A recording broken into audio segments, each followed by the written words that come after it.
ብሩክ ንብረቱን አስመለሰ። ትዕግስት አሁን ላይ ለብሩክ የሚገባውን ንብረት በሙሉ ልትሰጠውም ቃል ገባች። አሁንም ለድንገት በችግሩ ላይ ላለው ነገር በሙሉ ልትደርስለትና ብሩን ልታስረክበውም ቃል ገብታለች። ሌላኛው አስደንጋጭ ዜና ጋሽና እንዲሁም ደግሞ ሚጣ ትልቅ አደጋ አጋጠማቸው። ሚጣ ድንገተኛ ሆስፒታልም ትገኛለች። የልብ መንሸራተት አጋጥሟትም ሚጣ የምትድንበት አጋጣሚ ከባድ እንደሆነና ውጭ ሀገር ሄዳ እንድትታከምም ታዘዘች። አባባ እንግዲህ በልጃቸው ምክንያት የመጨረሻ የደነገጠችበትና ራሷን ስታ የወደቀችበት ቤታቸው ያችው ያለችው ንብረታቸው ግው ብላ በመቃጠልና በመንደድም ለሚጣ ድንገተኛ እንግዲህ ከባድ አደጋ ውስጥ እንድትገባም አደረጋት። ሚጣ ትምህርቷን ትታ የምትማርባት እንኳ የሌላትና አባቷ በሊስትሮ የሚያስተዳድሯት እንግዲህ ያችኑ ያለቻቸው ንብረታቸው ቤታቸው ስለነበረች እሷም ስትቃጠልባቸው ሚጣ ራሷን ስታ በመውደቋ ትልቅ አደጋ ውስጥ ገባች። አሁን ላይ ሁላቸውንም በጭንቀት ፍርጥ ልታደርግ የደረሰችው የሚጣ ህመም አባቷ ያለሷ የማይሆንላቸው በጣም በትልቅ ችግር ውስጥ ይገኛሉ። ሌላኛው እንግዲህ ብሩክ አሁን ላይ ንብረቱን በመጠየቁ የተናደደው ሚኪ የመጨረሻ ውሳኔው ከባድ ሆነ። አሁን ላይ ትዕግስት ላይም በመጮህ ሚኪ ያሰበችውንና ያቀደችውን የወሰነችውን ውሳኔ ሚኪንና ብሩክን እንዲሁም ደግሞ ካፌ ወስዳ እውነታውን የለፋበት ገንዘቡ ስለሆነ የልጆቹን ፈንታ ትቶ የራሱን መውሰድ አለበት ብላ በመወሰኗ ሚኪ ያዙ ይልቀቁኝ በማለትም እቤት ውስጥ ከሚኪ ጋር ትልቅ ጦርነት ተገጠመ። ሰላም ውድና የተከበራችሁ የስኬት ሚዲያ ቤተሰቦች እንደናችሁ ላይ ሰላማችሁ ይብዛል። ለዚህ ቻናል አዲስ ሲሆናችሁ ሰብስክራይብ እያደረጋችሁ ቪዲዮውን እስከ መጨረሻው ተከታተሉ። በጉጉት ስንጠብቀው የነበረው እንግዲህ ካያ ቀጣይ ፓርቲ ዘመተናል። አሁን በብሩክ ምክንያት እጅግ በጣም በሚያሳዝን ሁኔታ አሁን ላይ ሚኪና ትዕግስት ተለያዩ። የከፋም ጦርነት ውስጥ ገቡ። ለምን ንብረቱን ታካፍያለሽ ምን አገባሽ በማለትም አሁን ላይ ለእኔ ሳታማክሬ እንደገና ለብሩክ ገንዘብ መስጠት ተገቢ ነው ወይ? እኔን እያገለሽኝ ነው ወይ? እዚህ ላይ መብት የለኝም ወይ? በማለትም በሚያሳዝን ሁኔታ ትዕግስትና እንዲሁም ሚኪ የመጨረሻ ጦርነት ገጠሙ። አሁን ላይ ብሩክን ከዛ ከቤት እንደምንም ብሎ ሰባብኮ ካስወጣ በኋላ ጃኬትም ልበስ ብሎ ከሰጠ በኋላ ሚኪ አሁን ላይ እንግዲህ ጓደኛውን ተከስታን አግኝቶ ምን እናደርገው ብሬን ንብረቴን ብሎ ቀጥታ እቤት ድረስ መጣ ሲለውም ይሄ ሊሆን አይችልም፣ ይሄ መሆንም የለበትም በማለትም እንግዲህ አሁን ላይ በጣም በሚያሳዝን እና በሚከብድ ሁኔታም ሁለታቸው ውዝግብ ገብተው አሲድ ብሩክ ላይ ደፍተው ማንነቱን ለማጥፋት ተመካከሩ። በጊዜው ተከስታ ይሄ ሊሆን አይችልም በፍጹም እያለ ቢከራከረውም አሁን ላይ ሚኪ ግን የምታደርገው ነገር ትልቅ ስህተት ስለሆነ በደንብ ልናስብበት ይገባል በማለትም ሚኪን ቢናገረውም ተከስታ ግን ይሄ ነው ትክክለኛ አማራጭ፣ ከዛስ እንደዚህ እግሩን መቁረጥ እጁን መቁረጥ እያለ መቀባጠር ጀመረ። በዚህን ሰዓት የተናደደው ሚኪ አንተ ጤነኛ አይደለህም፣ ጤናም የለህም፣ እንዴት እንደዚህ ታደርጋለህ በማለትም ተናዶበት ጥሎት ሄደ። ሌላኛው አሁን ላይ እንግዲህ ካሌብ የብሩክ ልጅ የመጨረሻ አባትህ ጠልቶሃል፣ አባትህ አይወዳቸውም በማለትም የመረዛቸው በጣም በሚያሳዝን ሁኔታ ካሌብን ስለመረዘው አሁን ላይ በጣም ሚኪ አባትህ አይወድህም እዚህ መጥቶ ነበርና እንደማይወዳችሁና እናትንም አንተንም እንደማይፈልጋችሁ ነግሮኝ ነው የሄደው በማለትም እጅግ በሚገርም ሁኔታ ሚኪ ለካሌድ አናገረው። ካሌብም እንዴት ይሄ ሊሆን ይችላል ሲልም አባዬ መጥቶ ነበር ሲለውም አዎ መጥቶ ነበር ስንጨቃጨቅ ሰምተ ነው ለምን እንቅልፍ አልወሰደም ሲለው ይሄን ነገር ለእናትህ እንዳትናገር አባት አንተንም እናንተንም እንዲሁም ደግሞ እናትን የማይፈልግ ንብረትን ብቻ አተኩሮ ንብረታቸውን ለመውሰድ አለዛ እከሳቸዋለሁ ብሎ የሄደ ሰው ነው ሲልም ልጁ የመጨረሻም ተቆዘመ በአባቱ። እናቱን ሄዶ ስጠይቃት በፍጹም አባታችሁ በጣም ይወዳቸዋል፣ እዚህ ቤት አልመጣም ብለው ስለነበረ እማዬ አንቺ ውሸታም ነሽ ትዋሻለሽ በማለትም ተናገራት።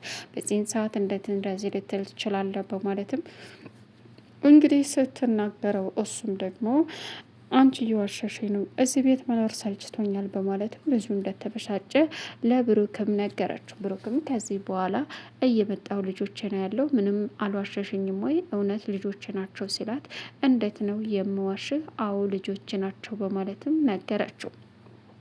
እሱም እሺ ብሎ ከተስማማ በኋላ እንግዲህ እቤት ሄዶ ንብረቱን እንደምታካፍለው እርግጠኛ አድርጎም ለነ ሚጣ ሲነግራቸውም ሚጣና እንዲሁም ጋሽ ደስ ብሏቸው እንግዲህ ባለ ሀብት ልትሆን ነው ምን ትገዛልኝ ያለች ሚጣ እየቀለደች ነበረ።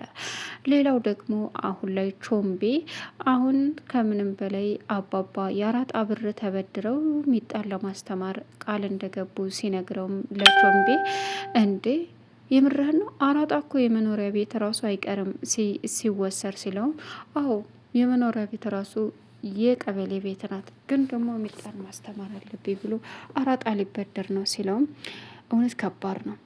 ለዚህ ግን አንድ መፍትሄ ያለኝ አለው። እሺ ምንድን ነው? ይኸውልህ ብሩክ ንብረትን ማስመለስ። ምን? አዎ ንብረትን ማስመለስ።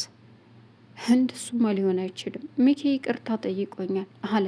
እኔ ግን የእውነት አይመስለኝም፣ ልትጠነቀቅነትና ልታስብበት ይገባል ሲለውም እንዴት ላድርግ? የምሬን ነው ጠይቅ ንብረትን ሲልም እሺ ግን ይሄን ማድረግ አልችልም አለ። ሚኪ ብሩክን ይቅርታ የጠየቀው ከዛ ከቤት እስከሚወጣለት እንጂ በፍጹም እሱን ተልቦ አይደለም።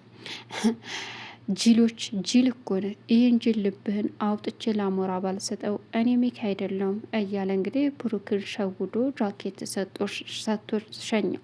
በእርግጥ ስለምን ንብረት ነው የምታወራው በማለትም ትረስት በጣም ብሩክ ላይ አንተ ምንም አይነት ንብረት የለህም ክሰሰን እኔንም ልጆችም በማለትም በጣም በተናደደ ሁኔታ ተናግረው ነበረ። እሱም ምን ሲልም አዎ ክሰሰን ከኛ ይልቅ ንብረትን አስፈልጠህ አይደለ ስትልም እሱም አረ በፍጹም እንደዛ አይደለም እንደዛ አስቤ አይደለም ሲላትም እና ከዚህ በላይ ምንድን ነው ያሰብከው እያለችም ቀወጠችው።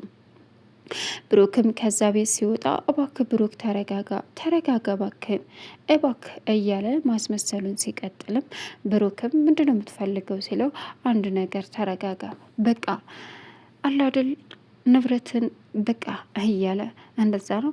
ይቅርታ አድርግልኝ እኔ በጣም የምትወደኝ ጓደኛ የምወድህ ጓደኛ ነህ፣ ግን ደግሞ እኔና ትረስት ፈልገን ያደረግነው ነገር የለም። አንተ ሞተሃል ተብሎ ሲነገረን ሁን ብዬ በቃ ልጆች እንዳይበተኑ ብዬ ቀረብኩኝ። እኔና ትረስት ደግሞ ሳናስበው ፍቅር ውስጥ ገባል። እባክህን ልለምና ይቅርታ አድርግልኝ እያለ መልመጥመጡን ጀመረ። እኔ ግን እንደዛ አይመስለኝም እና የማይመስለኝ ምክንያት ምን መሰለ? እና ታዲያ ምንድን ነው? በእኔ ላይ መጀመሪያውንም ግንኙነት ያላቸው ያክል ነው የሚሰማኝ ሲልም አረ በፍጹም ትረስትን አታውቃትም እንዴ? በጣም እኮ ነው የምትወደ የምታከብር፣ እንዴት እንደዚህ ልትል ቻልክ? ሲለውም አላውቃትም አለ። ሌላው ለቾምቤ ሄዶ የተፈጠረውን ነገር በሙሉ ሲነግረው ልጆች የራሱ የኔ አይመስሉኝም፣ የኔ ከሆኑ ችግር የለውም ሲልም የኔ ከሆኑ ንብረቱን መተው አለብኝ ሲልም በፍጹም ያንተ ከሆኑ ንብረትን መተው ሳይሆን ንብረትን መያዝ ነው እና ይቅርታም ጠየቀኝ። ይሄ እውነት አይመስለኝም፣ ልጆች ደግሞ ያንተ ናቸው። ትረስቴ እኮ በጣም ጠንካራና የምትወደው የምታመን ሴት ናት። ይሄን እንኳ አታደርግም። የኔ እንዳልሆኑ በምን አምናታለሁ ከዚህ በኋላ ለምንም ሲልም እንደዛማ አትበል ብሩኬ እያለ እንግዲህ ለጊዜው እዚህ ባደር ይሻላል እንዴ በቤት እንሄዳለን እርሜ ላንተ ሚስቴንና ልጅን አስተዋውቀሃለሁ ሲለውም ምን ልጅም ወልደሃል? አዎ ሄርሜላን ተይ እውነት በቃ ለዛሬ እንኳ እዚሁ ባድር ነው የሚሻለው፣ ሌላ ጊዜ ወስደህ ታስተዋውቀኛለህ አለው። እንዴ እንደዛ ይሻላል? አዎ ከዛም ፍራሽ አለ ለልጆቹ ለሰራተኞቹ የገዛሁት በማለትም አቀረበለትና እዛ አደረ። ጠዋት ተነስቶ እነ ሚጣ ጋር በሚሄድበት ሚጣም እንግዲህ በጣም ደስ ብሏት ባለሀብት ልኮን ነው እያለች እየቀለደች ነበረ። ሌላኛው አሁን ላይ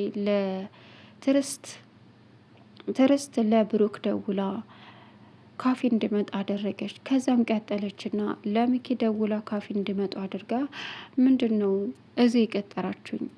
ለአንድ ነገር ነው የቀጠርኩ አለችው። ምንድን ነው እሱ? ባለፈው ባደረግኩን ነገር ይቅርታ። ምን ፈልገሽ ነው? አንድ ነገር አትዋሸኝም? ምንድን ነው? ልጆቹ የኔ ናቸው? በሱ እንኳ ትጠራጠር። በፍጹም ከፈለክ ዲኤንኤ ምርመራ ማድረግ ትችላለሽ አለችው። እሱም እሺ አለ። በቃ ምንሻለሁ አላት።